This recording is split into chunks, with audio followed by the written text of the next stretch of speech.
வணக்கம் friends, welcome to பரம்பரை சமையல். இன்றைக்கி தீபாவளிக்கு ஸ்வீட் தான் பார்க்க போகிறேங்க. திருநெல்வேலி அல்வா எப்படி செய்கிறதுன்னு.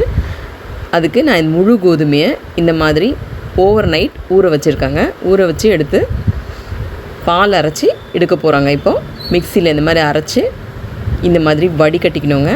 வடிகட்டிட்டு நம்ம எவ்வளோக்கு எவ்வளோ நம்ம பால் எடுக்க முடியுமோ அந்த அளவுக்கு 2-3 தடவை நம்ம மிக்சியில் அரைச்சி நம்ம இந்த மாதிரி பால் எடுத்துக்கலாங்க.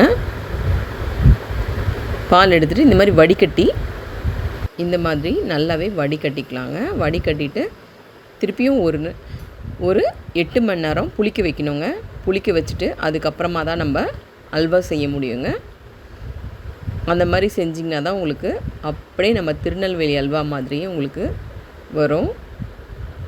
இது நல்லாவே உங்களுக்கு அந்த திப்பியெல்லாம் நல்லாவே வெளியில் வர அளவுக்கு நம்ம பிழிஞ்சு பால் எடுத்துக்கணுங்க.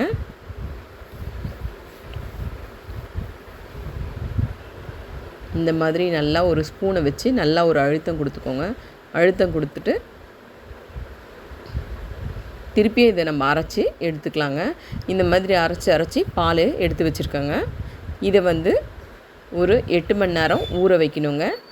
பாருங்கள், அந்த கோதுமையெல்லாம் அரைச்ச சக்கையை பார்த்திங்கன்னா இந்த அளவுக்கு நம்மளுக்கு வந்திருக்கும். அந்த அளவுக்கு நம்ம பாலை அரைச்சி எடுத்து 500 கிராம் சர்க்கரை எடுத்து வச்சுருக்காங்க. கேரமலைஸ் பண்ணுறதுக்கு 200 கிராம் சர்க்கரை எடுத்துருக்காங்க. ஃபஸ்ட்டு நம்ம பாருங்கள் 8 மணி நேரம் ஆயிடுச்சுங்க. எந்த அளவுக்கு புளிச்சிருக்கு பாருங்கள். அந்த புளிச்சதெல்லாம் நம்ம இந்த மாதிரி வடிகட்டியால் எடுத்து தனியாக ஒரு பவுலில் வச்சிடணுங்க. அப்புறம் அந்த மேலே இருக்கிற தண்ணி எல்லாமே நம்ம எடுத்துடணுங்க. இல்லைன்னா உங்களுக்கு அல்வா புளிப்புத்தன்மை வந்துடும். அதனால் இந்த மாதிரி ஒரு கரண்டியால் அந்த தண்ணியெல்லாம் எடுத்துடணுங்க.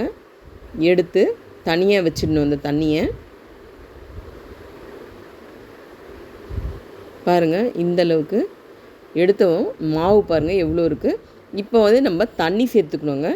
தண்ணி நான் ஒரு 2 கிளாஸ் சேர்த்துருக்கேங்க தண்ணி.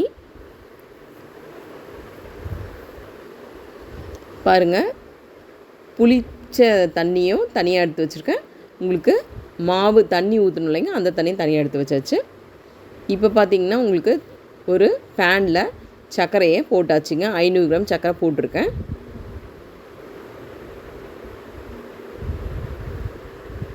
தண்ணி ஒரு 2 கிளாஸ் தண்ணி ஊற்றிக்கலாங்க.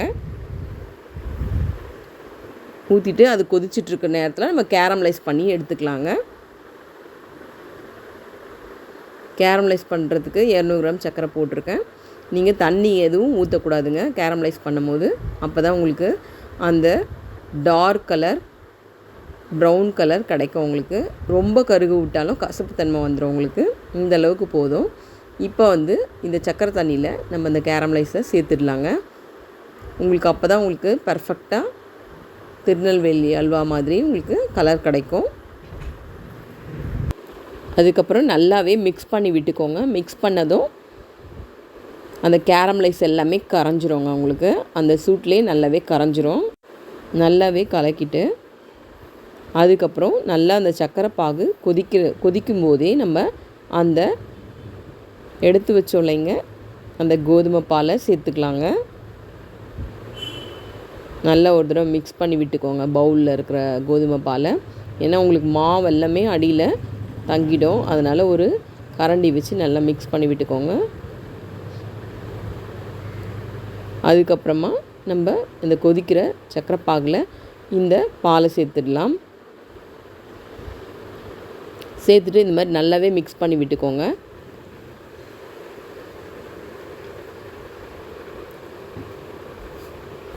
மாவு வேகும் போதே உங்களுக்கு நல்லாவே தெரியும்.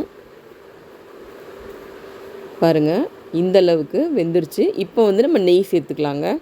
இந்த நெய் உங்களுக்கு கடைசியில் அப்படியே இந்த நெய் கடைசியில் நம்மளுக்கு இதே நெய் மிதக்கும். அப்படியே அந்த அளவுக்கு நம்மளுக்கு இந்த நெய் சேர்த்துக்கலாம். 250 கிராம் நெய் சேர்த்துருக்கேங்க நான். எப்போவுமே நம்ம அல்வாவுக்கு நெய் தாங்க ரொம்ப தேவைப்படும்.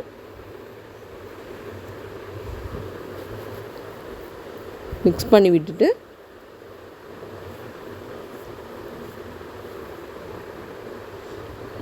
நீங்கள் விடாமல் மிக்ஸ் பண்ணிகிட்டே இருக்கணுங்க. அப்போ தான் உங்களுக்கு வந்து அல்வா வந்து அடி பிடிக்காமல் இருக்கும். அது மட்டும் இல்லாமல் உங்களுக்கு நல்லாவே உங்களுக்கு அல்வா கிடைக்கும். பாருங்கள், வெந்துகிட்டே இருக்குது. பாருங்கள், இன்னும் நல்லா வேக ஆரம்பிச்சிருச்சு. பாருங்கள், நெய்யெல்லாம் பிரிஞ்சு மேலே வருது பாருங்கள்.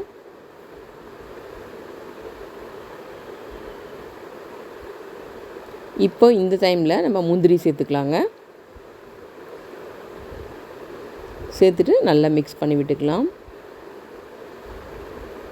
அல்வா வந்து முக்கால்வாசி ரெடி ஆகிடுச்சிங்க. இன்னும் ஒரு கால்வாசி தான் ரெடி ஆகணும்.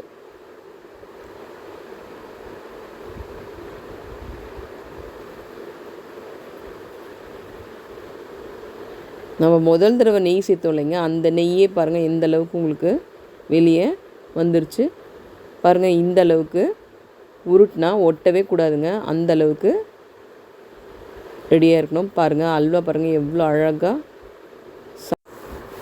பாருங்கள், அந்த பேனில் ஒட்டாமல் எந்த அளவுக்கு அல்வா ரெடியாக இருக்குன்னு.